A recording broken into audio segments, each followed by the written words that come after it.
হলো এবং in coordination with the নীতি আয়োগ আমাদের মাঝে উপস্থিত আছেন অনারেবল মিনিস্টার শ্রী শান্তনা চাকমা মহোদয়। এখানে উপস্থিত আছেন শ্রী সুশান্ত চৌধুরী মহোদয়, অনারেবল মিনিস্টার, শ্রী টিঙ্কু রায় মহোদয়, শ্রী সুধাংশু দাস মহোদয়, শ্রী বিকাশ দেববর্মা মহোদয়, শ্রী কিশোর বর্মন মহোদয়। তাছাড়া এখানে চিফ সেক্রেটারি মহোদয় উপস্থিত আছেন শ্রী জেকে সিনহা, শ্রী অনুরাগজি ডিজিপি এবং শ্রী রাজীব সেন প্রোগ্রাম ডাইরেক্টর নীতি আয়োগ এবং Shri LT. Darlong secretary planning and coordination. এবং ওনারা আমার পূর্ববর্তী বক্তারা বিশদভাবে এখানে আলোচনা রেখেছেন এবং আমার সামনে যারা সেক্রেটারিসরা উপস্থিত আছেন, সিনিয়র অ্যান্ড আদার অফিসার্স এবং আদার যারা employee of various departments, media বন্ধুরা, সবাইকে আমি আন্তরিক শুভেচ্ছা অভিনন্দন জানাচ্ছি। এরকম একটা সুন্দর দিনে আমরা সবাই এখানে সমবেত হয়েছি। আমার মনে আছে যে বিকশিত ত্রিপুরা 2047-এর যে ভিশন ডকুমেন্টস আমরা সেক্রেটারিয়েটে আমরা বসেছিলাম, সেখানে সমস্ত অফিসার থেকে শুরু করে সেক্রেটারিরা তো ছিলেনই, চিফ সেক্রেটারি মহোদয় এবং ডিজি সাহেব থেকে শুরু করে সবাই ছিলেন। সেখানে প্রথমেই আমাদের একটা প্রেজেন্টেশন হয়েছে। প্রেজেন্টেশনের পর যেখানে যেখানে আমাদের মনে হয়েছে কিছু ইনক্লুশন এক্সক্লুশন হওয়া দরকার, সেখানে সেইভাবে ডিসিশন হওয়ার পর তারপর একটা কম্পাইলড ওয়েতে বিকশিত ত্রিপুরার ডকুমেন্ট তৈরি হল। আমাদের সিএস সাহেব যখন বললেন যে আমাদের তো ডকুমেন্টস অলরেডি তৈরি হয়ে গেছে, তখন আমাদের সেটা আমরা সবাই ডিসিশন নিলাম ক্যাবিনেটে। সেটা সব আমাদের অনারেবল মিনিস্টারগণ দেখবেন, দেখার পর সেখানেও যদি কোনো জায়গায় কোনো পরিবর্তন এডিশন অল্টারেশন করতে হয় সেটা আমরা করব এবং সেইভাবেই সেটা করা হবে। এখানে বলা হয়েছে যে আমার পূর্ববর্তী বক্তা চিফ সেক্রেটারি মহোদয় বলেছেন যে দিল্লিতে যখন এই বিষয়ে আলোচনা হয়েছে, মাত্র 4টা রাজ্য এই বিকশিত নিজেদের যারা স্টেট, সেই স্টেট অনুযায়ী ওনারা তৈরি করেছিলেন। কিন্তু যেটা বলা হয়েছে যে আমাদের এখানে কিন্তু তৈরি ছিল, কিন্তু ক্যাবিনেটে যেহেতু পাশ হয়নি বা দেখানো হয়নি, সেই কারণে সেটা দেওয়া সম্ভব হয়নি। কিন্তু আজকে সেই জায়গায় আমরা দেরিতে হলো, আমরা যখন সেটা ওখানে পাঠালাম, তারপরেও কিন্তু আমরা সামনের সারিতে কিন্তু আমরা রয়ে গেছি। 28টা রাজ্যের যদি আমরা ধরি পূর্ণ রাজ্য, তার মধ্যে আমরা সামনের সারিতে রয়েছি। মাননীয় প্রধানমন্ত্রীজি যে আহ্বান যে 2047 সালের মধ্যে, একটু আগে আমরা এখানে ভিডিওতে আমরা দেখলাম, দৃঢ়তার সাথে উনি বলেছেন যে 2047-এর মধ্যে 100 বছর পূর্তি হবে।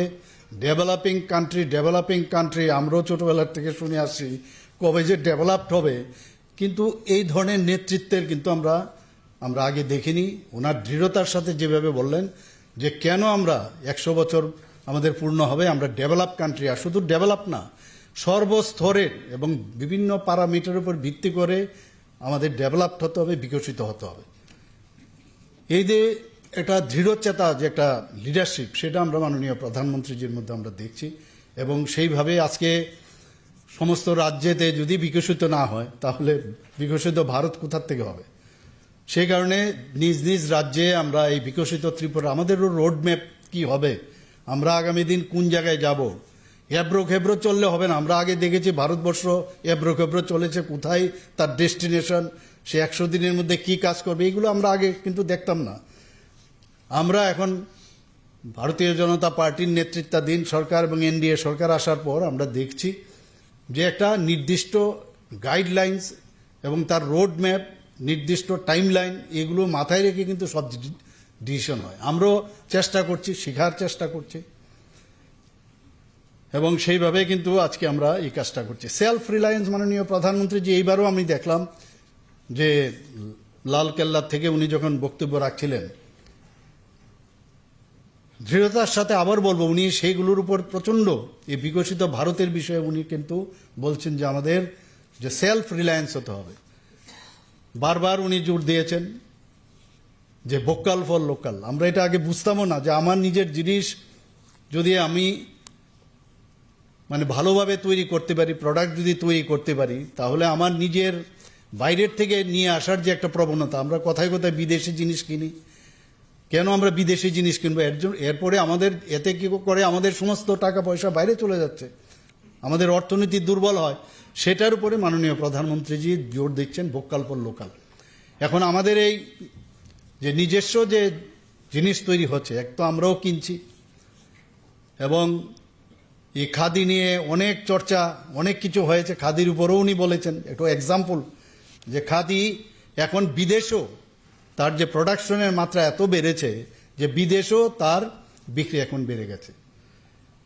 ইনোভেশনের উপর উনি জোর দিয়েছেন যে আমাদের ইনোভেটিভ স্বপ্ন দেখতে হবে, আমাদের ড্রিম না দেখলে, স্বামী বিবেকানন্দজিও সবসময় বলছেন যারা স্বপ্ন না দেখে তারা মৃত ব্যক্তির সাথে তুলনা করা যায়, দে আর ডাল।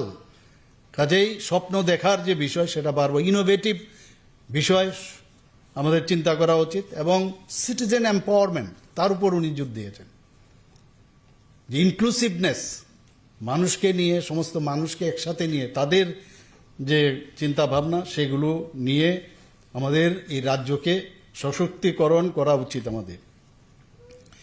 এবং 2047 যে আর মাত্র 22 বছর পরে আমাদের এখানে 100 বছর পূর্তি হবে, যেটা আমাদের মাননীয় মন্ত্রী বাহাদুর বলেছেন যে আগামী দিন হয়তোবা এখানে অনেকে আমরা থাকবো না, বা যে অবস্থায় থাকবো হয়তোবা খালি শুনবো, খালি দেখবো, তাই হবে। কিন্তু এটা মনের মধ্যে একটা খুশির একটা ভাবনা বা থাকবে যে আমরা 2047-এ ত্রিপুরা, বিকশিত ত্রিপুরার করার যে আমরা রোডম্যাপ আমরা তৈরি করেছিলাম, আমাদের সময় আমরা তৈরি করতে পেরেছি, এর মধ্যে এর চাইতে বড় আত্মতৃপ্তি আর কিছুই হবে না।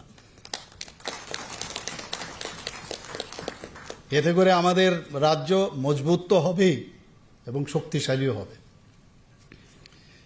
ইন্ডিয়া অ্যাক্ট ইস্ট পলিসির কথা যদি আমরা বলি, মাননীয় প্রধানমন্ত্রীজি বারবার যে অ্যাক্ট ইস্ট পলিসি তার উপর প্রচণ্ড জোর দিয়েছেন, এবং তাতে করে কিন্তু আমরা বুঝতে পারছি, আমরা অনেক সময় ইজি অনেক জিনিস পেয়ে গেলে আমরা কিন্তু নিজে ভুলে যাই যে এটা বোধহয় এইভাবে আমাদের মানে দেওয়া বা পাওয়া উচিত, তো সেইভাবে আমরা পাচ্ছি। কিন্তু আমি বলবো যে একমাত্র মাননীয় প্রধানমন্ত্রীজি আমাদের 2014-তে উনি প্রধানমন্ত্রীজির দায়িত্ব নিলেন, তারপরেই কিন্তু একটা পরিবর্তন আমরা দেখতে পাচ্ছি সমস্ত নর্থ ইস্টার্ন রিজিয়নে। কিন্তু আমি সেদিনও যখন আমি যাচ্ছিলাম, আমি প্রায়শ ট্রেনে আমি যাই, ট্রেনে আমি দেখতে এত সুন্দর করে, এত পয়সা খরচ করে এই রেল লাইন আমাদের ত্রিপুরাতে হয়েছে। ওয়েস্ট বেঙ্গলের বহু লোকাল ট্রেনে আমি বহু জায়গায় যেতাম আগে, আমার এক এক সময় মনে হতো যে ওয়েস্ট বেঙ্গলে এত পুরনো একটা মানে শহর কলকাতা বা আশেপাশে, সেখানে রেল স্টেশনগুলো যখন দেখতাম আর কম্পেয়ার, আমাদের ত্রিপুরাতে তখন ছিল না, এই রেল স্টেশনগুলোর এখন অবস্থা যখন দেখি জানালার বাইরে, খুব দুঃখ হয়। বিকশিত ভারত আমাদের করতে হবে, বিকশিত ত্রিপুরা আমাদের করতে হবে, এত পয়সা খরচ করে, এত পরিশ্রম করে এই রেল যে স্টেশনগুলো আমি দেখছি সেখানে প্রপার মেনটেন্যান্স হচ্ছে না। আমি ভাবছি আমি সিএস সাহেবের সাথে কথা বলবো, এই বিষয়গুলো আমাদের করলেই হবে না, সেটাকে যে পরিষ্কার পরিচ্ছন্ন এবং তার যে মেনটেন্যান্স করার সেই বিষয়টার মধ্যে আমার সবসময় একটা দুর্বলতা থাকে। কোথাও কোনো মানে করলাম আর সেটা যদি প্রপারলি আমি লং রান যদি সেটাকে না নিয়ে যেতে পারি তাহলে প্রচণ্ড খারাপ লাগে। সেই জায়গায় আমাদেরও কর্তব্য সবাই মিলে যে কীভাবে সুন্দর রাখা যায়, মানে সিটিং অ্যারেঞ্জমেন্টগুলো দেখি যখন ওই স্টেশনের সামনে। আমি একটা উদাহরণ দিলাম, এরকম বহু জায়গায় যে বিকশিত ভারত, বিকশিত ত্রিপুরা আমরা তৈরি করব, কিন্তু লং লাস্টিং এবং যে অবস্থার মধ্যে আমরা তৈরি করলাম সেটা যেন সেই অবস্থার মধ্যে থাকতে হবে, বরং আরও বেটার কিছু করা যায় কিনা। কারণ বারবার কিন্তু সেখানে অর্থ দিয়ে সেটাকে ডেভেলপ ভেঙে বারবার তৈরি করা সেটা কিন্তু উচিত নয়, সেই দিকেও আমাদের নজর রাখতে হবে। সো অ্যাক্ট ইস্ট পলিসিতে আমাদের যে ত্রিপুরার বিকশিত যে ত্রিপুরা আমরা চিন্তা ভাবনা করছি, তাতে করে মেইন যে উদ্দেশ্য আমরা সাউথ ইস্ট এশিয়া যে অন্যান্য যে দেশগুলো আছে তাদের সাথে আমাদের যোগাযোগের ব্যবস্থা, তাদের যে কালচার আছে, ওনাদের কাছেও আমাদের যেসব প্রোডাক্টস থাকবে তাদের কাছে সেটাকে এক্সপোর্ট করা, এবং একটা টেকনিক্যালি ওনাদের সাথে যে একটা সম্পর্ক তৈরি করা, সেটা হচ্ছে আমাদের মেইন উদ্দেশ্য। এবং তাতে করে আমরা পার্টনারশিপ, একটা রিলেশন সেটা যেন হয়, তার উদ্দেশ্যে বিকশিত ত্রিপুরা। শুধু ত্রিপুরা করলে হবে না, ছোট, আপনারা সবাই জানেন যে সারা ভারতবর্ষের মধ্যে ত্রিপুরা মাত্র একটা ছোট একটা রাজ্য। সেই জায়গার মধ্যে আমরা যদি সেই সাউথ ইস্ট এশিয়ার সমস্ত রাজ্যগুলি, পাশাপাশি আমাদের বাংলাদেশও আছে রাজ্য, তো সেই জায়গার মধ্যে যদি আমাদের যে কোয়ালিটি আছে তার মধ্যে যদি ভ্যালু এডেড যে বিষয় সেগুলো যদি আসে, শুধু জিনিসপত্র বিক্রি না, আমাদের যে মানে যে সংস্কৃতি, আমাদের যে বিভিন্ন বিষয়ে যে আমরা যে রিচ কালচার, সেইগুলো নিয়েও আমরা কিন্তু আমরা সেইগুলোকেও আমরা তাদের কাছে পৌঁছাতে পারি। সেইগুলো আমাদের মনে রাখতে হবে।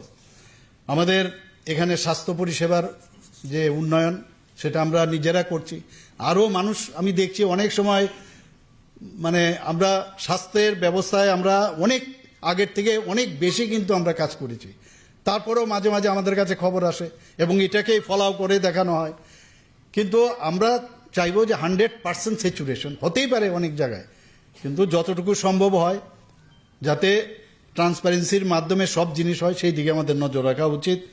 এখানে ডিজিটাল, যে আমার পূর্ববর্তী বক্তারা বলেছেন যে ডিজিটাল ত্রিপুরা, বিভিন্ন জায়গায় আমরা এখন ডিজিটালি সব কাজ করছি।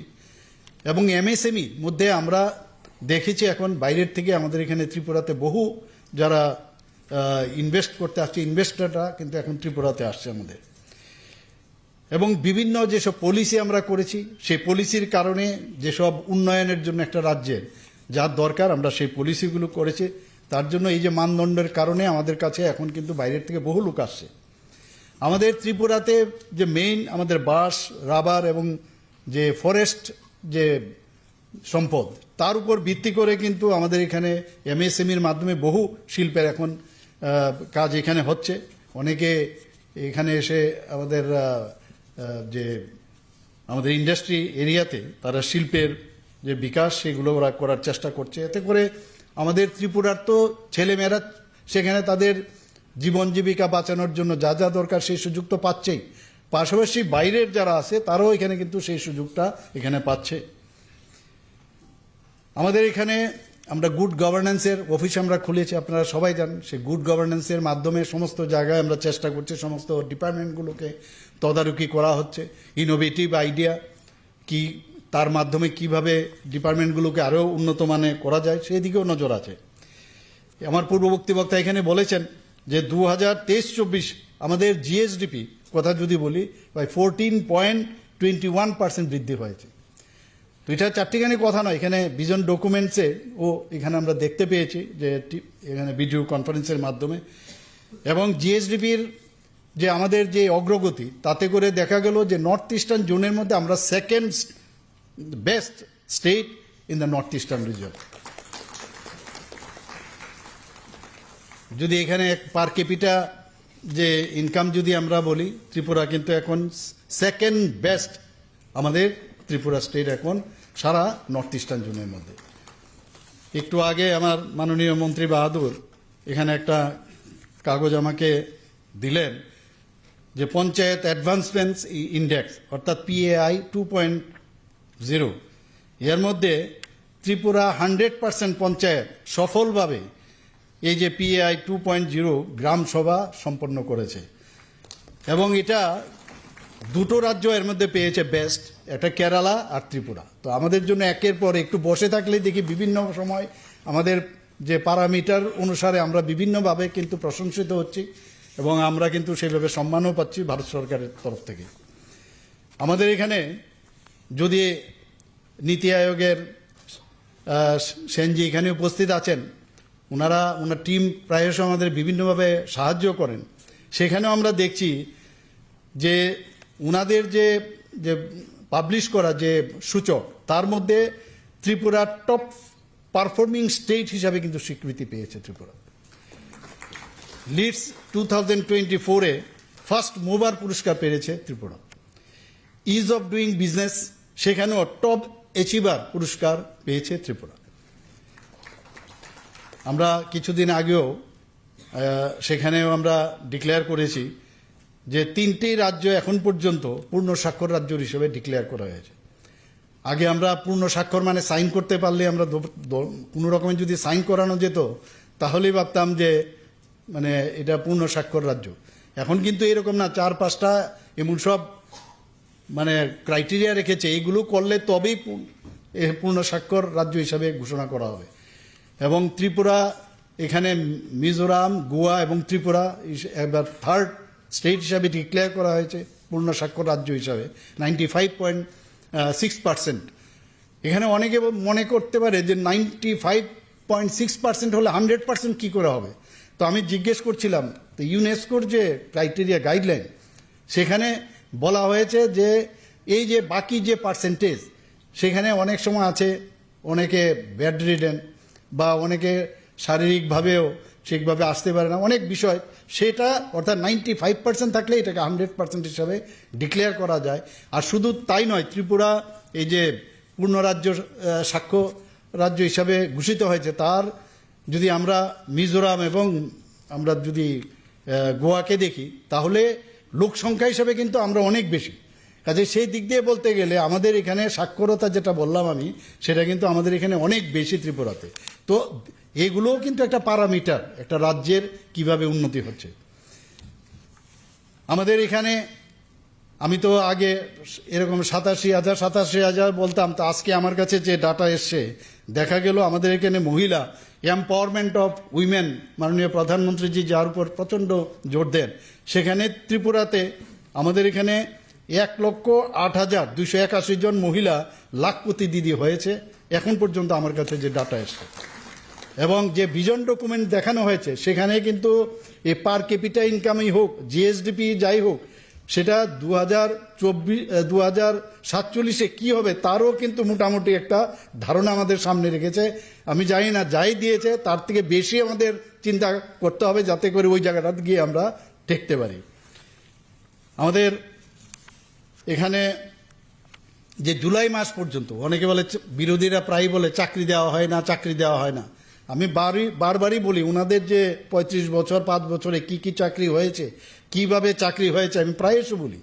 এবং এখানে আমাদের কাছে যে ট্রান্সপারেন্সির মাধ্যমে সরকারি চাকরি শুধু, বাকিগুলো বাদ দিন, সেখানে 19,742 জনকে এখন অবধি ডাইন ইন হার্নেস শুদ্ধ আমরা এখন পর্যন্ত আমরা সরকারি চাকরি দিয়েছি। এখানে সিএস সাহেব অলরেডি বলেছেন যে ডিরেগুলেশনের কথা এখানে বলা হয়েছে। যখন যখন এই বিষয়গুলো আনে আমাদের ক্যাবিনেটের মধ্যে, উনি সেটাও বলেছেন যে আমাদের মাননীয় মন্ত্রী বাহাদুররা সবাই এই বিষয়ে কিন্তু এক বাক্যে আমরা রাজি হয়ে যাই। রিফর্মস এবং কমপ্লায়েন্সের যদি কথা বলি, সেখানেও কিন্তু আমরা যেভাবে একের পর এক আমরা একটা অগ্রণী ভূমিকা আমি বলবো আমাদের রাজ্য কিন্তু নিয়েছে সারা দেশের মধ্যে। আমি যখনই 2024-এ এই ফ্লাড, আমার মনে আছে 22শে অগাস্টে শুরু হয়েছিল, এটা চারিদিকে একটা মানে তাণ্ডব, যেমন যেটা কোনোদিন আমরা ভাবতে পারিনি সেই রকম বৃষ্টিপাত এখানে হয়েছে। তো এবারও আমি মাঝে মাঝে আমাদের যে ডিজাস্টার ম্যানেজমেন্টের সেক্রেটারি মহোদয়কে আমি জিজ্ঞেস করি যে রেড অ্যালার্ট কবে হয়েছে, বলে রেড অ্যালার্ট আছে। তো আমরা সবসময় ভয়ে থাকি, কিন্তু ভয়ে থাকলে হবে না। আপনারা সবাই জানেন যে এগুলো তো একটা প্রাকৃতিক দুর্যোগ, তার জন্য আমরা রেডি আছি কিনা তা আগেভাগেই কিন্তু আমরা কয়েকবার মিটিং করেছি। তো আমরা প্রিপেয়ার সেইভাবে কিন্তু আমরা গত যে অবস্থা হয়েছিল ডিজাস্টারের, সেইগুলো কিন্তু আমরা এখানে আপনাদেরকে নিয়েই কিন্তু আমরা সেটা কিন্তু কোপ আপ করতে পেরেছি। এবং আগামী দিনেও যেহেতু উই আর টেস্টেড, যখন কোভিড এর প্রাদুর্ভাব হবে তখনও আমরা উই আর টেস্টেড। এখন থেকে যে কোনো এই ধরনের যদি সমস্যা আসে আমরা আরামসে তার উপর ভিত্তি করে, আমাদের এক্সপিরিয়েন্সের উপর ভিত্তি করে আমরা ত্রিপুরার সমস্ত অফিসার থেকে শুরু করে সমস্ত যারা ডাক্তারবাবু হোক আর যাই হোক, আমি দেখেছি ওই সময়ে কিন্তু প্রচণ্ডভাবে ওনারা কাজ করেছেন এবং সেটাকে মোকাবেলা করতে পেরেছেন। এবং এগুলো কিন্তু একটা গাইডলাইন বিকশিত ত্রিপুরা, শুধু আমি সোজা চলে গেলাম আর কেউ আপনাকে বাধা দেবে না সেটা কিন্তু ভাববার বিষয় নয়। নানাভাবে আপনি মানে আক্রান্ত হতে পারেন, প্রবলেম হতে পারে, আপনার হার্ডেলস থাকবে, তো সেইগুলো মাথায় রেখে আমরা আগে সামনের দিকে এগিয়ে যাব। আমাদের দেখলাম আমি কিছুদিন একটু আগে আমার পূর্ববর্তী বক্তা বলেছেন, চেষ্টা করেছেন যে G20-র সময়ও যখন ত্রিপুরাকে S20 ভার দেওয়া হলো, আমরা কিন্তু তখনও আমাদের পারদর্শিতা আমরা দেখিয়েছি আমাদের, এবং এটা কিন্তু সম্ভব হয়েছে যে আপনারা সবাই মিলে, আমরা একসাথে মিলে, আমাদের যে মন্ত্রীবর্গ যারা আছেন এবং আপনাদের অফিসাররা এবং যারা কর্মচারীরা আছেন সবাই মিলে সেটা এত সুন্দরভাবে হয়েছে, প্রশংসিত হয়েছে এখানে। শুধু তাই নয়, আমাদের যখন নর্থ ইস্টের যে 22nd প্ল্যানারি সেশন হয়েছিল, আমার মনে আছে সমস্ত গভর্নর, চিফ মিনিস্টাররা এখানে এসেছেন, আমাদের মাননীয় আমাদের গৃহমন্ত্রীজিও এখানে এসেছিলেন, সবাই জানেন। এত সুন্দরভাবে আপনারা এবং আমরা সবাই মিলে সেটাকে প্রেজেন্ট করেছি। এবং আমার মনে আছে রাজ্যপালরা, আমি প্রায়শই বলি, অনেক রাজ্যপাল মহোদয় ওনারা বলেছেন যে এই ত্রিপুরাতে যেন বারবারই এই ধরনের প্ল্যানারি সেশন হয়, ওনারা সেইভাবে কিন্তু বলেছেন। এবং সেটা সম্ভব হয়েছে যে আমরা সেটাকে প্রেজেন্টেশনটা এত সুন্দরভাবে আমরা করতে পারি। আর ত্রিপুরার মানুষ এখানে সবাই কিন্তু ভেরি সিরিয়াস, যে কোনো কাজ দিলে সবাই একসাথে মিলে আমরা কাজটা করি, তো সেটা আমরা কিন্তু করেছি। তো এগুলো বলার অর্থ হচ্ছে যে আমরা যে যে বিকশিত ত্রিপুরার যে 2047 আমরা নিয়েছি, আমি নিশ্চিত যে এই যে বিষয়গুলো এসছে তার উপর ভিত্তি করেই কিন্তু আমরা সেই গোলে আমরা পৌঁছতে পারবো। তবেই ভারত, বিকশিত ভারত যে মাননীয় প্রধানমন্ত্রী যে ডাক দিয়েছেন সেটা নিশ্চয়ই সেটা সম্ভব হয়েছে। আমাদের যে গ্রাম হচ্ছে আমাদের কাছে সবচেয়ে 75% ভারতবর্ষের বা রাজ্যের 75% অঞ্চলই হচ্ছে গ্রাম। সেখানে আমরা যুগ যুগ ধরে আমরা দেখে এসেছি সেখানে ইলেকট্রিফিকেশন নেই। প্রায় এখানে আমাদের পাওয়ার ডিপার্টমেন্টের মাননীয় মন্ত্রী বাহাদুর এখানে এসেছেন, উনি আপনি দেখেছেন প্রতিনিয়ত যেভাবে পরিশ্রমের মাধ্যমে কিভাবে ইলেকট্রিফিকেশন সমস্ত গ্রামে গ্রামে পৌঁছানো। প্রায় আমরা 100%-এর মতো সমস্ত গ্রামে এখন বলতে পারবে না কোথাও কোনো কারোর বাড়িতে যে বিজলি নেই সেটা বলতে পারবে না। এবং সেই দিকে আমরা গ্রামের যে বিদ্যুতায়ন সেটা আমরা করতে পারছি। আমরা সৌরশক্তির ব্যবহার সেটাও আমরা করছি এখানে। আর সবচেয়ে বড় যে বিষয় সেটা হচ্ছে আমাদের যে বিশুদ্ধ পানীয় জলের ব্যবস্থা। আমরা প্রায় 3% থেকে আমাদের সরকার, বিজেপি নেতৃত্বাধীন সরকার যখন আসলো, 3% থেকে শুরু করে আজকে প্রায় আমাদের 86%-এর উপরে আমরা প্রতিটা ঘরে, আমি বলছি না সব জায়গায় হয়ে গেছে, যেখানে অসুবিধা হচ্ছে সেখানে ইনোভেটিভ আইডিয়ার মাধ্যমে আমরা জল দেওয়ার ব্যবস্থা করছি। এবং আমি আশা করি যে সামনের বছরে 100% আমরা সমস্ত বাড়িঘরে, গ্রামীণ এলাকায় বিশেষ করে সেখানে সেটা সম্ভব হবে। আমরা দেখেছেন কিছুদিন আগে কৃষিক্ষেত্রে আমরা বিভিন্নভাবে আমরা যেসব যুগান্তকারীর যে যে ইনোভেটিভ আইডিয়া এবং সেইগুলো আমরা করছি এখানে। আমরা ত্রিপুরা একমাত্র রাজ্য যেখানে যদি ভারতবর্ষের মধ্যে আপনারা যদি দেখেন যে চিফ মিনিস্টার জন আরোগ্য যোজনা, সেখানে আমাদের ক্ষুদ্র রাজ্যের যদি আমরা তুলনা করি, এইভাবে সারা ত্রিপুরার সমস্ত মানুষ যে সার্বজনীন স্বাস্থ্য বীমা আর কোথাও কোনো রাজ্যে নেই। এবং সেখানে আমি বলবো এখানে কিন্তু ক্যাপিং দেওয়া আছে, কিন্তু ফুল সমস্ত মানুষ এর আওতা হবে, সেটা নাম্বার 1 ভারতবর্ষের মধ্যে, সেটা হচ্ছে ত্রিপুরা মুখ্যমন্ত্রীর জন আরোগ্য যোজনা। সেটা আমরা শুরু করেছি 5 লক্ষ টাকা করে। প্রধানমন্ত্রীর জন আরোগ্য যোজনা যেভাবে করেছেন আমরাও সেইভাবে কাজটা করেছি। চিফ মিনিস্টার জন আরোগ্য যোজনায় 2023-এ আমরা এটা ডিক্লেয়ার করেছিলাম এবং সেইভাবে কাজ শুরু হয়েছিল। প্রায় 4,26,000-এর মতো যারা বেনিফিশিয়ারি তাদেরকে কার্ড দেওয়া হয়েছে। 8,000-এরও বেশি রুগী এর থেকে তার নগদহীন যে চিকিৎসা সুযোগ সেটা পেয়েছে। এখানে ই অফিস প্ল্যাটফর্ম, যেটা আমাদের ত্রিস্তরীয় পঞ্চায়েত পর্যন্ত, এটা ভাবা যায় না কোনো জায়গায়, প্রথম ত্রিপুরা যেখানে একমাত্র আপনাদের যে কুশল যে নেতৃত্বের কারণে সেটা সম্ভব হয়েছে। সেখানেও কিন্তু যখন এই ব্যবস্থাটা আমরা নিলাম, আমরা চিন্তা ভাবনা করলাম, আমরা বললাম ইয়েস গো হেড। সেই জায়গার মধ্যে আমাদের ক্যাবিনেট থেকে শুরু করে, স্টেট থেকে শুরু করে, সমস্ত আমাদের যে ডিপার্টমেন্ট থেকে শুরু করে আমাদের ত্রিস্তরীয় পঞ্চায়েত, ডিস্ট্রিক্ট, সাব ডিভিশন এবং ত্রিস্তরীয় পঞ্চায়েত পর্যন্ত একমাত্র রাজ্য সেটা হচ্ছে ত্রিপুরা, যেখানে ই অফিস প্ল্যাটফর্ম তৈরি হয়েছে। অন্য জায়গায় সাব ডিভিশন পর্যন্ত আছে, কিন্তু ত্রিস্তরীয় পঞ্চায়েত কোথাও নেই। এতে করে আমাদের এখানে ত্রিপুরায় আমি বলবো সেখানেও কিন্তু আমরা প্রথম স্থান অধিকার করেছি এই ই অফিস প্ল্যাটফর্ম চালু করার ক্ষেত্রে। 1,271টি পঞ্চায়েত, 58 ব্লক, 23টি মহকুমা এবং 8টি জেলা এবং যতগুলো দপ্তর আছে সবকটাতেই এই ই অফিস প্ল্যাটফর্ম চালু হয়েছে। আমি জানি যে কোনো জিনিস শুরু করার পরে সেগুলো প্রপারলি মনিটর করারও প্রয়োজন আছে। অনেক জায়গায় আমি যেটা বলছি বারবার আপনাদেরকে আমি বলি যে দেখুন আমার মনে হয় ওইখানে খামতি আছে, সেখানে যাতে এটা প্রপারলি সবসময় মেনটেন হয় সেদিকে আপনারা নজর রাখবেন। এতে করে আমাদের এই ই অফিস চালুর ক্ষেত্রে আমাদের একটা সুবিধা হয়েছে, সেখানে মাননীয় প্রধানমন্ত্রী যে বারবার জোর দিয়েছেন যে দক্ষতা উন্নয়ন, এই যে দক্ষতা উন্নয়নের ক্ষেত্রেও সেখানেও আমাদের ট্রেনিং দেওয়া হচ্ছে আমাদের। এতে করে এই অফিস হওয়ার কারণে ট্রান্সপারেন্সিও আছে এবং অ্যাকাউন্টেবিলিটিটাও কিন্তু সেখানে চলে আসে। এখানে সেই ব্যবস্থা আমাদের মনে হয় যে একটা নতুন একটা যুগের ত্রিপুরাতে শুরু হয়েছে। আমাদের স্টার্ট আপ র্যাঙ্কিং ফ্রেমওয়ার্ক 2022 যেটা department for promotion of industry and internal trade 1 কোটি জনসংখ্যার নিচে যদি থাকে সেই দেশ, তার মধ্যেও এখানে দেখা গেছে ত্রিপুরা অগ্রণী রাজ্য, অ্যাডভান্স রাজ্য হিসাবে সেটাকেও স্বীকৃতি দেওয়া হয়েছে। আমরা কৃষকদের জন্য আমাদের সবসময় আমরা দায়বদ্ধতা থাকে আমাদের। মাননীয় প্রধানমন্ত্রীজি সবসময় কৃষকদের জন্য চিন্তা করেন, নানাভাবে সাহায্যের চেষ্টা করেন। আমরাও ত্রিপুরাতে কৃষকদের যে ক্ষতিগ্রস্ত কৃষকদের যে সহায়তার প্রায় 14 লক্ষ কৃষককে এখন পর্যন্ত আমরা ফসল বীমার যোজনা আমরা আনতে পেরেছি। 2023-24 অর্থ বছরে প্রায় 3,81,000 কৃষক রেজিস্ট্রেশন ওনারা করিয়েছেন এবং এতে করে প্রায় 10 কোটি 16 লক্ষ টাকার বীমার নিষ্পত্তি এখন পর্যন্ত হয়েছে। ইউনিফাইড যে ফার্মার ডাটাবেস, যাতে ভূমি রেকর্ড এবং যে রিয়েল টাইম ফসল সেইগুলো যে সমীক্ষা তাতে করে যুক্ত থাকে। ত্রিপুরাতে আমি আগেও বললাম যে আমরা কিছু পলিসি আমরা নিয়েছি, কিছু স্কিম আমরা নিয়েছি।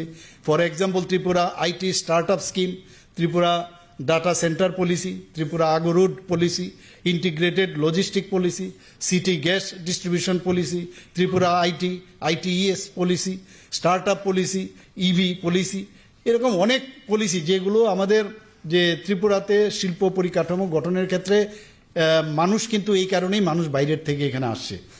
আমাদের যে পুষ্পবন্ত প্যালেস সম্পর্কে আপনারা সবাই জানেন যে একটা 5 স্টার হোটেল, এখানে আধুনিক মানের যে 5 স্টার হোটেল, সেটা আমাদের টাটা গ্রুপের সাথে, যে Indian hotel company limited tata group, যেটা IHCL বলে ওনাদেরকে আখ্যায়িত করা হয়, তাদের সাথে আমাদের একটা মানে মৌ স্বাক্ষর হয়েছে। এবং আমি নিশ্চিত এতে করে ত্রিপুরার বিশেষ করে পর্যটন ক্ষেত্রে একটা বিরাট একটা গেম চেঞ্জার হিসাবে কিন্তু কাজ করবে। আপনারা সবাই জানেন প্রায় 100টার মতো রুম সেখানে তৈরি হবে এবং রাজকীয় স্টাইলে সেই রুমগুলো হবে। 4টা এক্সক্লুসিভ, যা আমাকে বলা হয়েছে 4টা এক্সক্লুসিভ রুম বা সেই রকমভাবে ওখানে তৈরি করা হবে।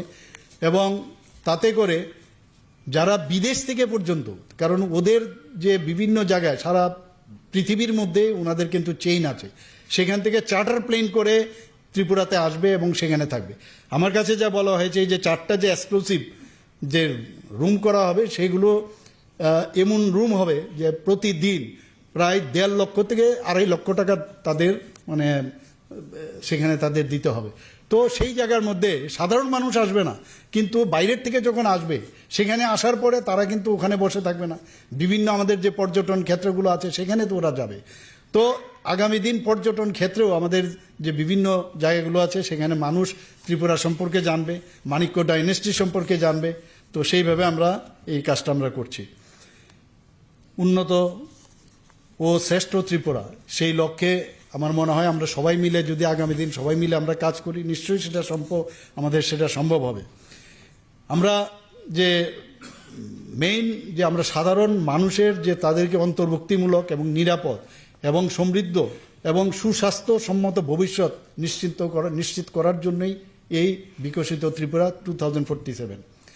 মানুষের জন্য যদি তাদের যে জীবন জীবিকা সেটা যদি খুব ইজ না হয়, তাহলে কোনো দিনই আমরা মানুষের কাছে যে দায়বদ্ধতা সেটা কিন্তু আমরা সেই কাজটা কিন্তু আমরা তাদের কাছে আনতে পারবো না।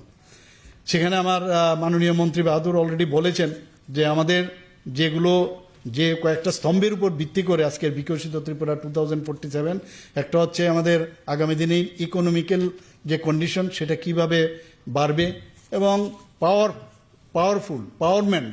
এম্পাওয়ারমেন্ট সেগুলো কিভাবে আসবে এবং একটা মানে স্ট্রাকচার মজবুত একটা জীবনমান সেটা তৈরি করতে হবে আমাদের আগে নিয়ে। আমি গর্বের সাথে ঘোষণা করছি যে ত্রিপুরা উত্তর পূর্বাঞ্চলের মধ্যে প্রথম রাজ্য যারা বিকশিত ভারত 2047-এর যেভাবে একটি ভিশন ডকুমেন্ট, আমার মনে হয় নর্থ ইস্টার্ন জোনের মধ্যে আর কেউ করতে পেরেছে বলে আমার জানা হয়নি। ত্রিপুরাতে ফার্স্ট আমরাই সারা নর্থ ইস্টার্ন রিজনের মধ্যে আজ বিকশিত ত্রিপুরার যে ভিশন ডকুমেন্ট আমরা তৈরি করতে পেরেছি। আমাদের বিকশিত ভারত 2047-এর অধীনে ত্রিপুরাতে যে আমরা বিকশিত ত্রিপুরা 2047 সালের মধ্যে আমাদের $124 বিলিয়ন আমাদের অর্থনীতিতে পরিণত করতে হবে। কাজেই আমাদের কিন্তু অনেক দায়িত্ব রয়েছে, এবং দায়িত্ব মানে কি সাধারণ মানুষের জন্য, সাধারণ মানুষের উন্নত জীবনযাপনের জন্য, আমাদের রাজ্যের ইনফ্রাস্ট্রাকচার ডেভেলপমেন্ট করার জন্য, সব দিকে যেন সব বিষয়ে যেন আমরা উন্নত হই, সেই বিষয়টা আমরা মাথায় রেখে আমি আবারও এখানে আপনারা যারা পরিশ্রম করে এই ভিশন ডকুমেন্টসটা, যারা চিফ সেক্রেটারি সাহেবের থেকে শুরু করে অন্যান্য যারা সেক্রেটারি এবং অন্যান্য যারা অফিসার, জুনিয়র, সিনিয়র এবং কর্মচারীরা এই ভিশন ত্রিপুরা ডকুমেন্টস আপনারা তৈরি করতে পেরেছেন 2047-এর জন্য, আপনাদেরকে অসংখ্য ধন্যবাদ এবং আমার আন্তরিক শুভেচ্ছা জানিয়ে, এবং বিশেষ করে আমাদের মাননীয় মন্ত্রী প্রণজিৎ সিংহ রায় এবং ওনার টিমকে যে ওনার ডিপার্টমেন্ট থেকে যে উদ্যোগ নিয়ে এই কাজটা করেছেন, সেই কারণে আমি সবাইকে হার্দিক অভিনন্দন শুভেচ্ছা জানিয়ে এক ত্রিপুরা শ্রেষ্ঠ ত্রিপুরা বিকশিত ত্রিপুরা 2047 আমরা নিশ্চয়ই আমরা করব, এই বলে আমার কথা বলা শেষ করছি। নমস্কার, জয় হিন্দ, ভারত মাতা কি জয়। Thank you so much, sir, for your enlightening words as you have highlighted the journey to empower our state and take it into a developed state by 2047.